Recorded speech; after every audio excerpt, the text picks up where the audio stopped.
રામ રામ એવો શબ્દ સાંભળતાની સાથે માત્ર ભગવાન રામ જ યાદ નથી આવતા.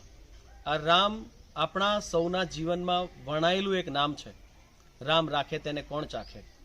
આવા એક ભરોસાના આધારે આપણા વડવાઓએ અને આપણે બધાએ કેટલા અઘરા કામોને પાર પાડ્યા હશે.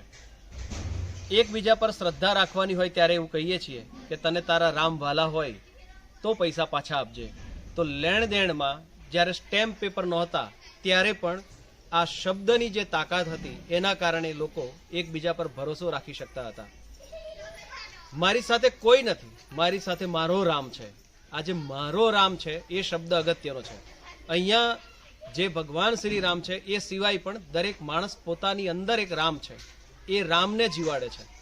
જ્યારે જ્યારે પણ આપણે સારું કરીએ છીએ, આપણે બીજા માટે કંઈક કરીએ છીએ, ત્યારે ત્યારે આપણામાં રામ વસે છે. આપણામાં આ વસતા રામને આપણે આપણા બાળકો સુધી પહોંચાડવા છે. તો આ રામને આપણા બાળકો સુધી કેવી રીતે પહોંચાડી શકાય? તો રામ નામની આવી કેટલી કહેવતો છે, આપણી સાથે કેટલી જગ્યાઓ છે કે જ્યાં આપણે રામની વાત કરીએ છીએ. રામ રમી જવાથી માંડીને રામ પધાર્યા, કોઈને હોંકારો દઈએ તો એ રામ ચાલો જમવા, એ જ રીતે છૂટા પડતી વખતે ચાલો આવજો રામ રામ. તો આવા જીવનમાં જેટલી જગ્યાએ આપણા રામ છે એ રામને આપણા બાળકો સાથે વહેંચીએ, રામની વાર્તાઓ કહીએ. અને આ બધી વાર્તાઓના આધારે આપણી પાસે મળેલા આ રામને કે જે આપણને વધારે સારું જીવન જીવવા માટે પ્રેરે છે એ રામને આપણા બાળકોને આપીએ. અયોધ્યામાં વર્ષો પહેલા રામ પાછા આવે છે અને દિવાળી ઉજવાય છે.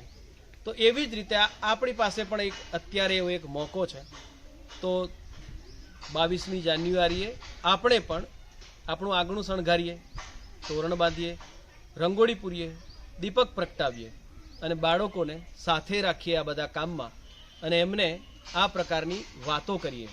આ આપણી પાસે એક મોકો છે આપણા રામને આપણા બાળકોને પહોંચાડવા માટેનો. તો આ રામના જીવનના મૂલ્યો, એ રામના મૂલ્યો વડે આપણા જીવનમાં થયેલા મૂલ્યો, આપણે કરેલા સંઘર્ષો અને એ વખતે આપણે રામ નામના આધારે કેવી રીતે તર્યા, એ બધી વાતો આપણા બાળકો સાથે શેર કરજો. અને રંગે ચંગે આ 22મી જાન્યુઆરીને પણ દિવાળીની જેમ ઉજવજો. જય સિયારામ.